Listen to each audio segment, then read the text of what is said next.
प्यारे बच्चों, कैसे हैं आप लोग? आई होप बहुत अच्छे होंगे और क्लासेस को एंजॉय कर रहे होंगे। हम लोग डेली बहुत ही शानदार प्रश्नों को सॉल्व कर रहे हैं और इतिहास का इतना ज़्यादा प्रैक्टिस शायद आपको कहीं मिले जितना हम लोगों ने कर लिया है। तो अब आप लोगों का मैक्सिमम रिपीटेड प्रश्न होंगे।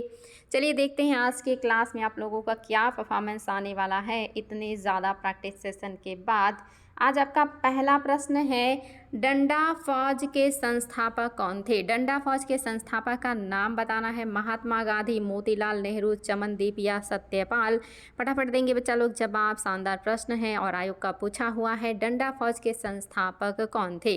कौन हो जाएंगे? याद रखिएगा, आपका जो ऑप्शन नंबर 3 है बिल्कुल सही है। चमनदीप ने डंडा फौज की स्थापना की थी। बहुत ही फेमस फौज थी ये आपका डंडा फौज, जो खास करके पंजाब के क्षेत्र में सक्रिय थी।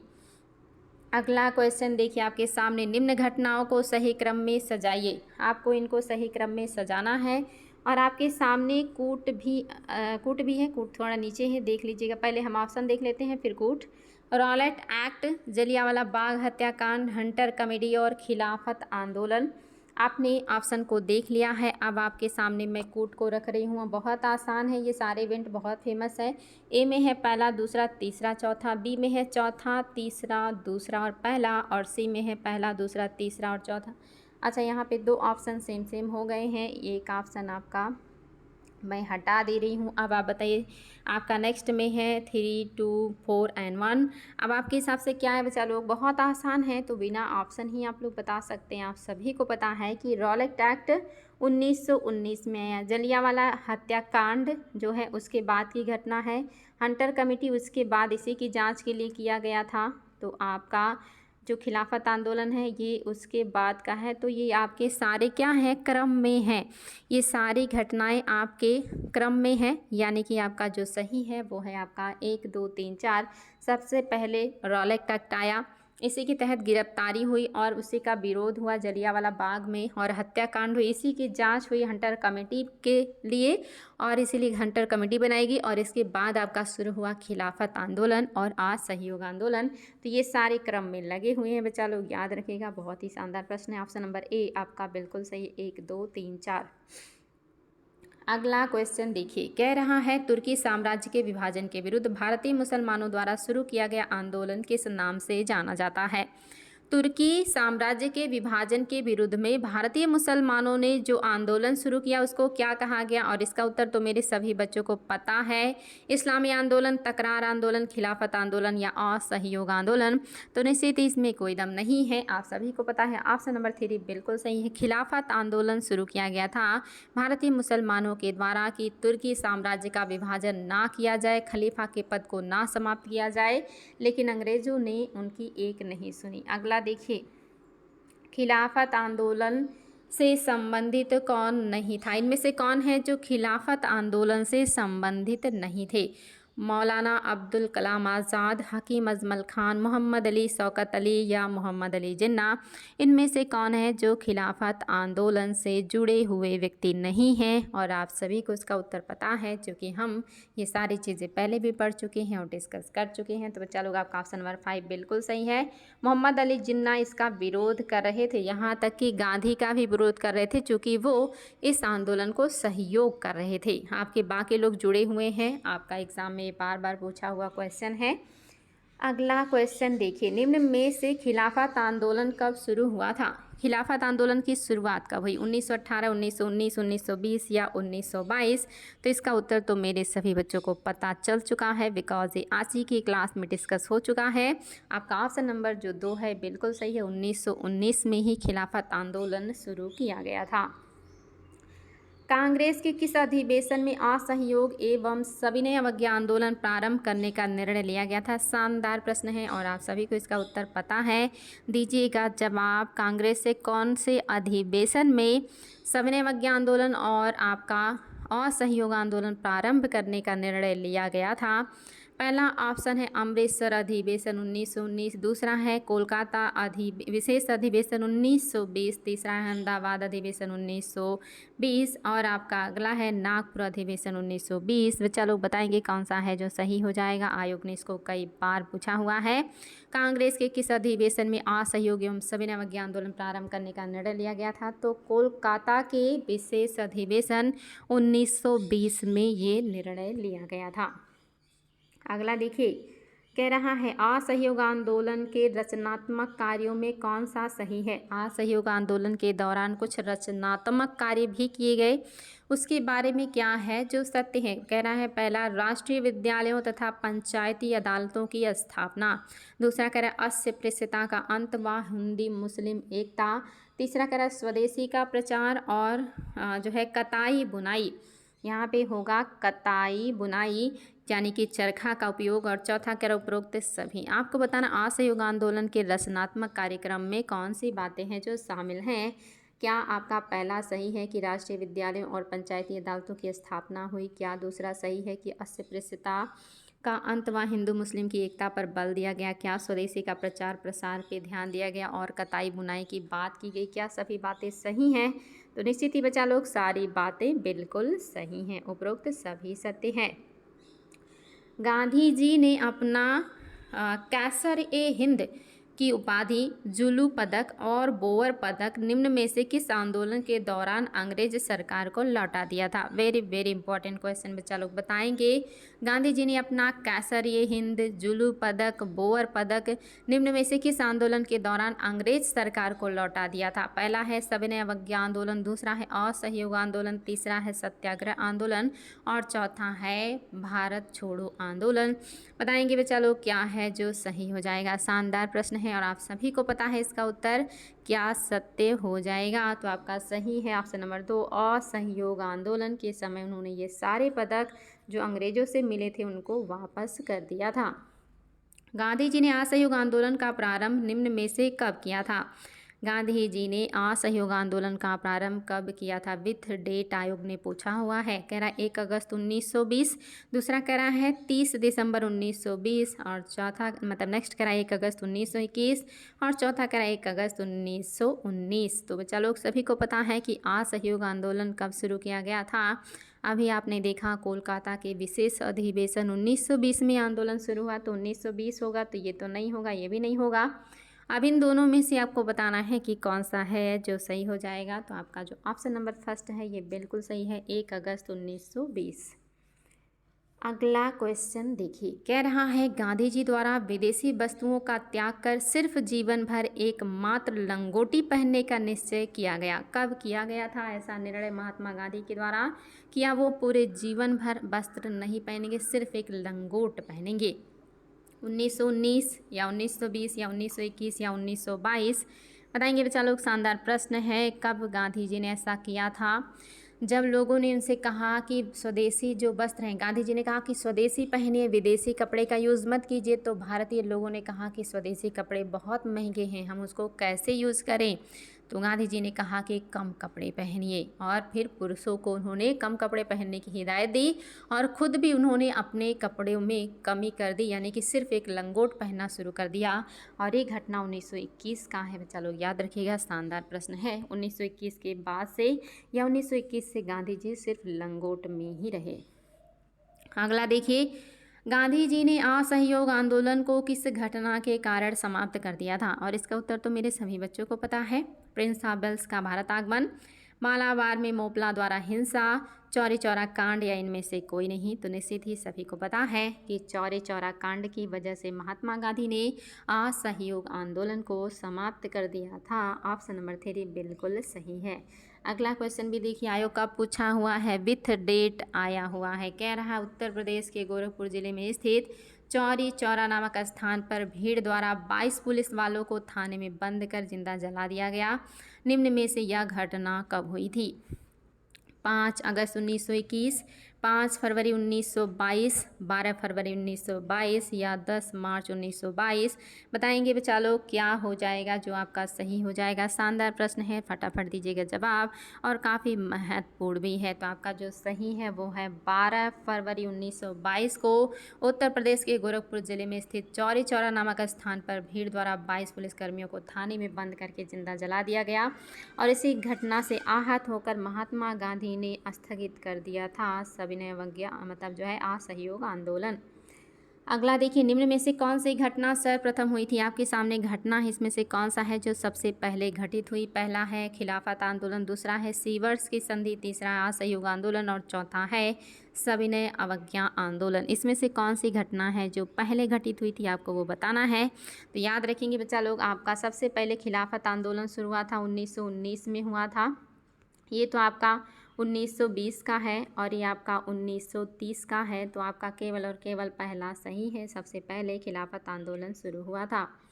अगला है निम्न घटनाओं को सही क्रम में लगाइए। आपको इन घटनाओं को सही क्रम में लगाना है। अच्छा, यहाँ पे मैंने कूट ही नहीं दिया, चलिए कूट ले लीजिएगा। ए में है आपका चौथा, पहला, दूसरा और तीसरा। बी में है आपका तीसरा, दूसरा, पहला और चौथा। सी में है आपका पहला, दूसरा, तीसरा और चौथा। और आपको इसी में से बता देना, आपके सामने 3 ऑप्शन है, बता सकते हैं। हालांकि चलिए चौथा भी दे दें, वरना आप लोग कहेंगे कि आपने एक ऑप्शन दिया ही नहीं। और ये आपका तीसरा और चौथा है। अब दीजिएगा जवाब बच्चा लोग, कौन सा है जो सही हो जाएगा। आपके सामने ऑप्शन असहयोग आंदोलन, चौरी चौरा कांड, स्वराज पार्टी का गठन और खिलाफत आंदोलन। तो आप सभी को पता है इसका उत्तर क्या हो जाएगा। सबसे पहले कौन सी घटना घटित हुई है? तो आपका ऑप्शन नंबर जो सही है वो है ए। सबसे पहले आपका खिलाफत आंदोलन 1919। इसके बाद जो घटित हुआ है वो है असहयोग आंदोलन 1920। चौरी चौरा कांड आपने देखा 1922 की घटना है और आपका स्वराज पार्टी का गठन 1923 की घटना है। तो आप सभी को ये सारी चीज़ें क्लियर हो गई हैं बच्चा लोग, कोई दिक्कत नहीं है। ऑप्शन नंबर ए आपका सही है। 4, 1, 2 और 3, ऑप्शन नंबर ए बिल्कुल सही है। अगला देखिए, आपका स्वराज पार्टी होगा यहाँ पे। स्वराज पार्टी के प्रमुख नेता या संस्थापक कौन थे? स्वराज पार्टी के प्रमुख नेता या संस्थापक का नाम बताना है।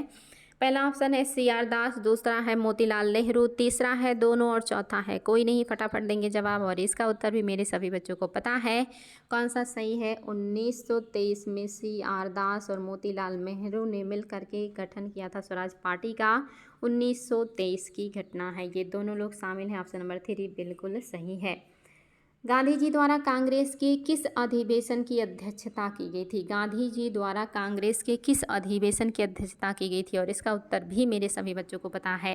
अहमदाबाद अधिवेशन 1921, गया अधिवेशन 1922, काकीनाडा अधिवेशन 1923 या बेलग्राम अधिवेशन 1900 आपका यहाँ पे होना चाहिए था 24। आप बताएंगे बच्चा लोग क्या है जो सही हो जाएगा। 4 ऑप्शन आपके सामने हैं और सभी को पता है। बेलग्राम अधिवेशन 1924, इसी की अध्यक्षता, एकमात्र इसी की अध्यक्षता गांधी जी ने किया है। और बेलग्राम आपका कहाँ है? कर्नाटक में है। ये भी आयोग ने पूछा हुआ है कि कहाँ है, तो कर्नाटक में है बेलग्राम। वेरी वेरी इंपॉर्टेंट है। मात्र एक यही अधिवेशन है जिसकी अध्यक्षता गांधी जी ने किया, जो बेलग्राम है, यहाँ पे हुआ है 1924 में हुआ है और ये कर्नाटक में है। वेरी वेरी इंपॉर्टेंट तथ्य। हिंदुस्तान रिपब्लिकन एसोसिएशन HRA के संस्थापक कौन है? HRA के संस्थापक का नाम बताना है आपको, बहुत ही महत्वपूर्ण प्रश्न है। पहला ऑप्शन है सत्येंद्र नाथ सान्याल, दूसरा कह रहा है राम प्रसाद बिस्मिल, तीसरा कह रहा है चंद्रशेखर आजाद और चौथा कह रहा है उपरोक्त सभी। आपके हिसाब से क्या है जो सही हो जाएगा? HRA के संस्थापक कौन है? तो निश्चित ही बच्चा लोग, हम लोग इसको पहले भी सॉल्व कर चुके हैं, क्योंकि ये बहुत महत्वपूर्ण है, इसलिए मैंने इसको फिर से रखा है। सभी लोग संबंधित हैं। सचिंद्र नाथ सान्याल भी हैं यहाँ पे। सचिंद्र होगा, सचिंद्र नाथ सान्याल, राम प्रसाद बिस्मिल और चंद्रशेखर आज़ाद, ये तीनों लोग जुड़े हुए हैं HSRA से। अगला देखिए, राम प्रसाद बिस्मिल, अशफाक उल्लाह, रोशन लाल, राजेंद्र लाहिड़ी आदि का संबंध किस कांड से है? आपको बताना है राम प्रसाद बिस्मिल, अशफाकुल्ला खां, रोशन लाल, राजेंद्र लाहिड़ी आदि का संबंध किस कांड से है। Very very important. पहला कह रहा है दिल्ली षड्यंत्र कांड, दूसरा कह रहा है काकोरी कांड और तीसरा कह रहा है लाहौर कांड। मतलब अगला है अलीपुर षड्यंत्र केस। आपके सामने है 4 ऑप्शन और आपको बताना है कि कौन से कांड या षड्यंत्र से जुड़े हुए हैं आपके महान वीर सपूत। तो याद रखेंगे आपका क्या है जो सही हो जाएगा। ऑप्शन नंबर 2 बिल्कुल सही है।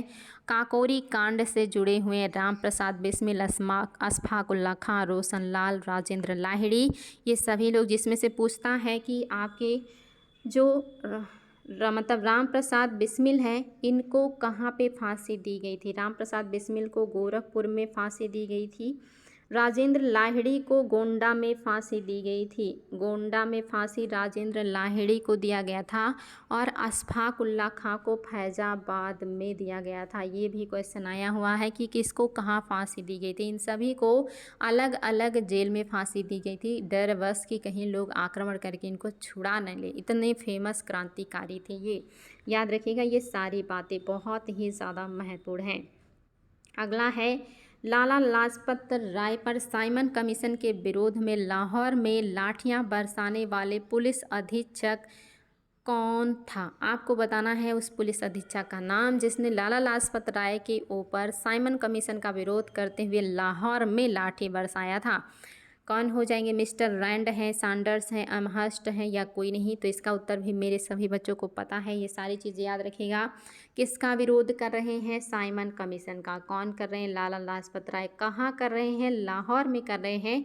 और किसने लाठी बरसाई थी। सैंडर्स ने लाठी बरसाई थी, जिसकी वजह से उनके सर में चोट आई, गहरी चोट आई और उनकी मृत्यु हुई। और उन्होंने मरते हुए कहा था कि मेरे शरीर पर पड़ी एक एक लाठी अंग्रेज़ों के ताबूत की एक एक कील साबित होगी। ये स्टेटमेंट भी आयोग ने पूछा है कि ये किसका स्टेटमेंट है। लाला लाजपत राय का स्टेटमेंट है। अगला देखिए, 30 अक्टूबर 1928 को सैंडर्स की हत्या निम्न में से किस क्रांतिकारी ने की थी।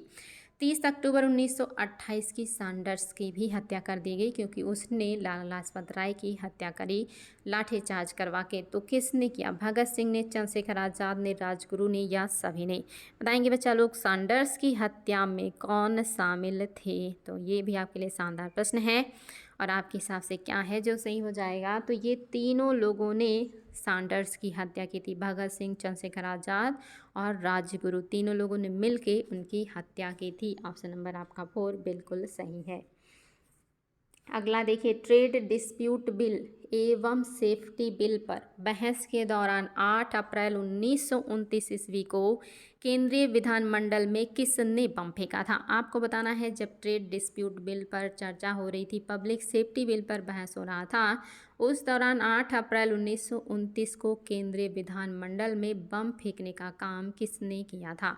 आपके सामने है भगत सिंह पहला ऑप्शन, दूसरा है बाटुकेश्वर दत्त, तीसरा है राजगुरु, चौथा है ए और बी दोनों और पांचवा है उपरोक्त सभी। बताएंगे कौन है जिन्होंने असेंबली में बम फेंका था। आप सभी को पता होगा यहाँ पे खाली बेंच पे बम फेंके गए और कहा गया कि हम लोग किसी को मारने नहीं आए हैं, हमारा मोटिव बहरे कानों को अपनी बातों को सुनाना है।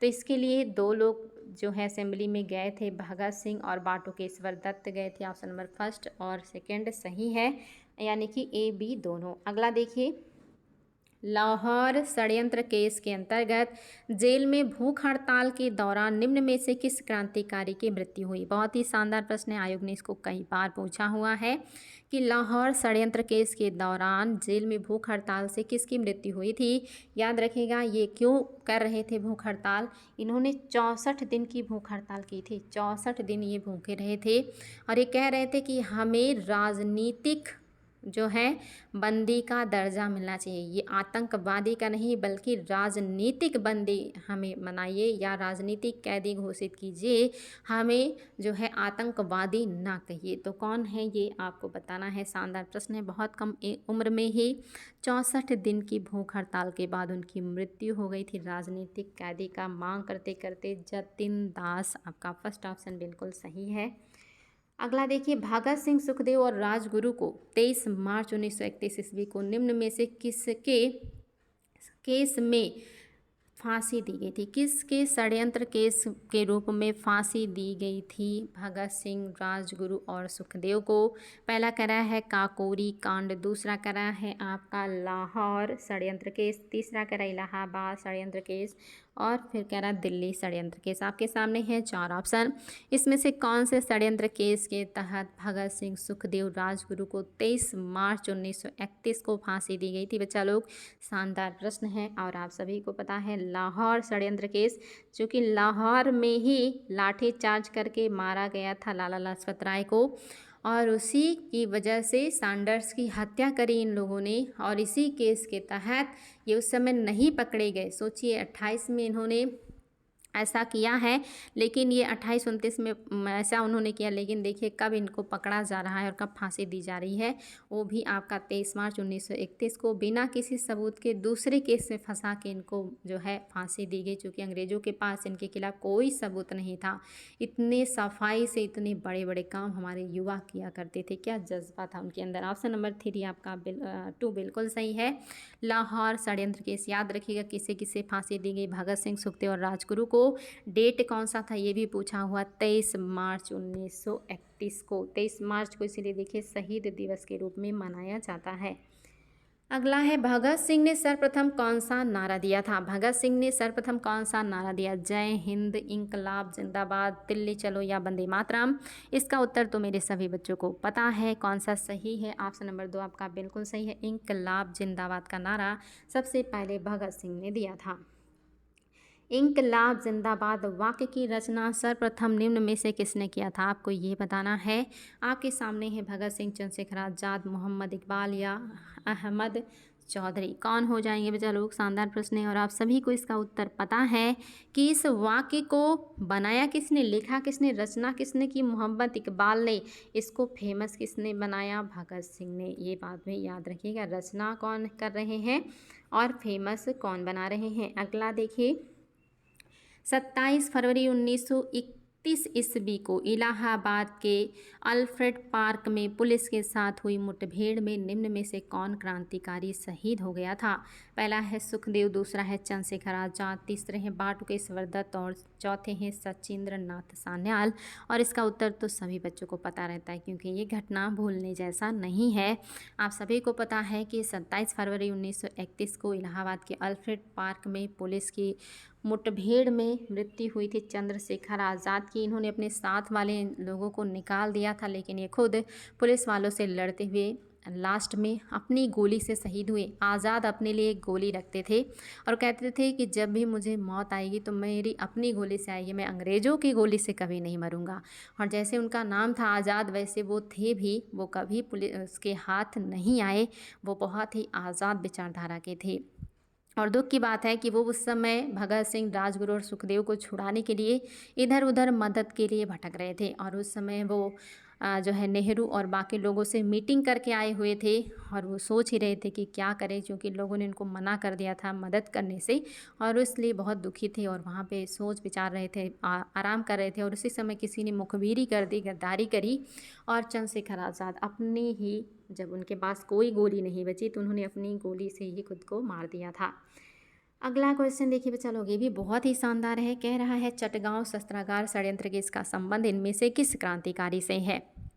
चटगांव शस्त्रागार संयंत्र के इसका संबंध कौन से क्रांतिकारी से है?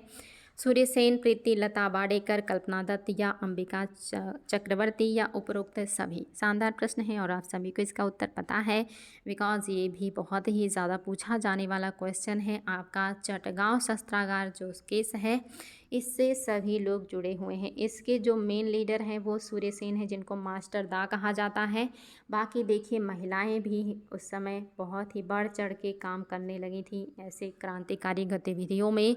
तो अपने आप में काफ़ी सराहनीय की बात है कि उस समय के पुरुष हों या महिला हों, सभी लोगों ने अपने देश के लिए, आज़ादी के लिए अंग्रेज़ों के खिलाफ अपनी पूरी की पूरी एनर्जी को लगा दिया था। आज तो कोई सही बात भी बोलने से डरता है, जबकि आज़ाद देश है, लेकिन तब लोग सोचिए कैसे काम करते रहे होंगे। तो आज के लिए इतना ही बच्चा लोग, हम लोग फिर मिलेंगे ऐसे ही शानदार प्रश्नों के साथ और खूब ढेर सारी बातें करेंगे, नई चीज़ें सीखेंगे, पुरानी चीज़ों का रिविज़न करेंगे। Thank you so much.